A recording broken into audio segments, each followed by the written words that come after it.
vince Alberto Zamperla. Non solo vince e dopo completa anche gli altri lotti, gli altri avvisi, perché fa un lavoro talmente eccezionale che viene riconosciuto universalmente. A me questo piace perché dobbiamo essere orgogliosi, per dire quel che ha detto Luca, cioè spieghiamoci meglio, diciamo quello che facciamo.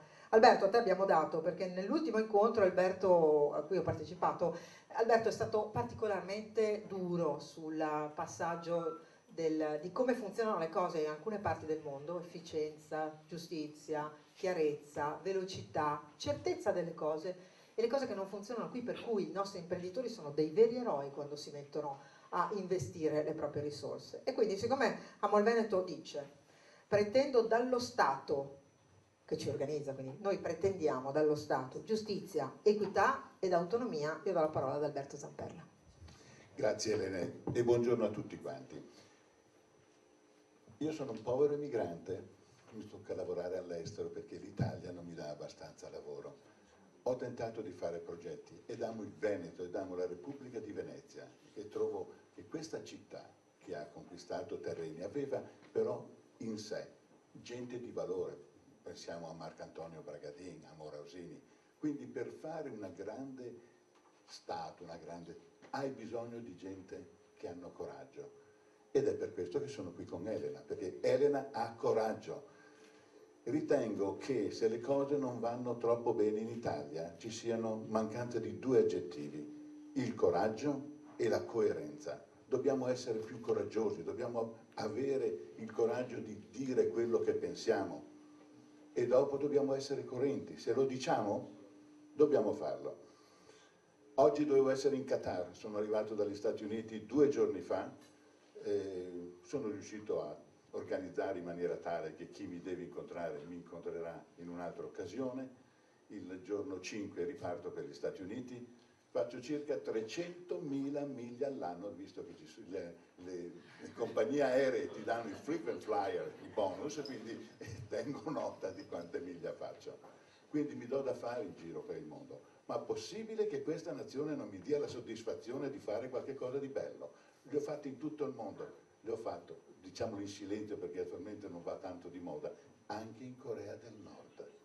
Quindi capite la capacità di noi italiani di essere capaci di accontentare mentalità completamente diverse, come potrebbe essere la città e la burocrazia di New York City e quella della Corea del Nord, dove non trovavamo i fisci e i tirafondi per poter fissare le giostre, quindi dovevamo mettercele dentro nelle valigie quando andavamo di là, o non c'erano delle gru con un braccio sufficiente per alzare i pesi delle rotaie delle montagne russe, e quindi siamo andati in Cina e le abbiamo noleggiate, naturalmente abbiamo avuto l'appoggio del governo e le abbiamo portate in Corea del Nord. Ma ve lo immaginate un'azienda giapponese che tutto è essere perfettino, tedesca o americana che si trova in difficoltà? Ha detto: no, qui non abbiamo le gru, che cosa facciamo?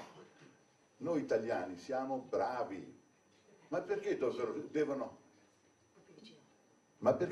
riconoscercelo all'estero? Ma perché non riusciamo ad ottenerlo in Italia?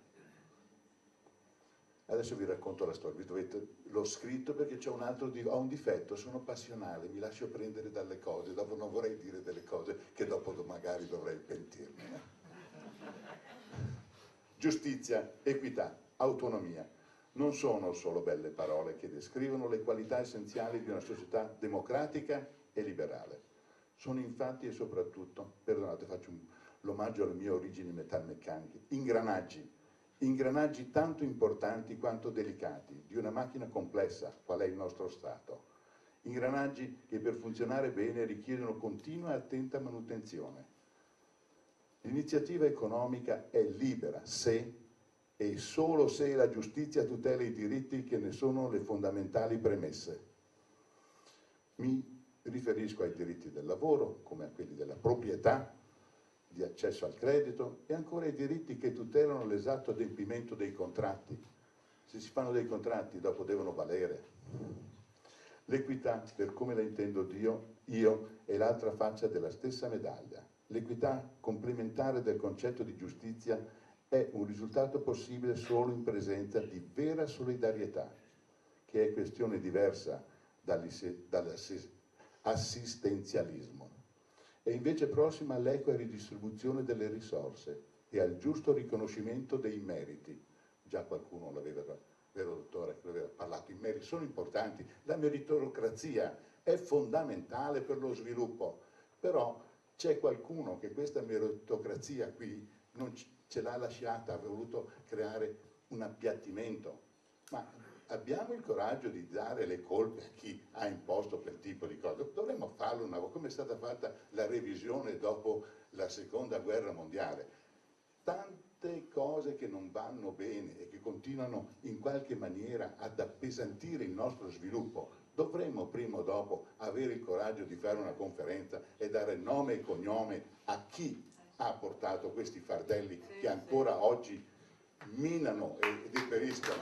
Concordiamo. Non è giusta quella società in cui il diritto penale diventato il terreno di battaglia di correnti politiche che lo utilizzano per alimentare le loro campagne mediatiche. Non è giusta quella società dove le leggi amministrative e fiscali sono e sembrano pensate e utilizzate per opprimere l'impresa e dove la burocrazia dissemina la nostra attività di insidie, trabocchetti dai quali siamo costretti a difenderci quotidianamente. Non è giusta, infine, quella società che nei conflitti tra privati premia chi specula nei tempi dei processi e trasforma i contenziosi in un gioco d'azzardo che mortifica la certezza del diritto e quindi mortifica chi ha ragione e ha bisogno che tale ragione gli sia rapidamente riconosciuta.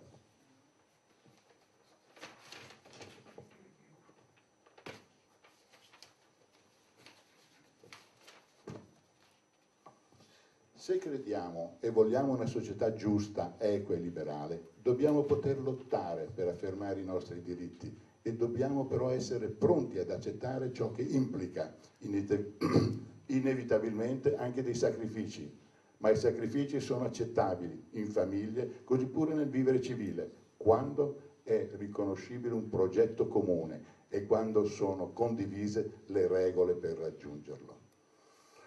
Ora io vi chiedo, qual è il progetto di giustizia e di equità che ha questo Paese? Come è garantita la nostra impresa? O meglio, essa è riconosciuta e trattata come valore, come risorsa? Dobbiamo farcela questa domanda.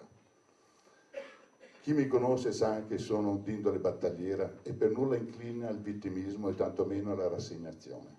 Ammetto tuttavia di ritenere questo momento storico difficile, cruciale per il futuro di tutto noi.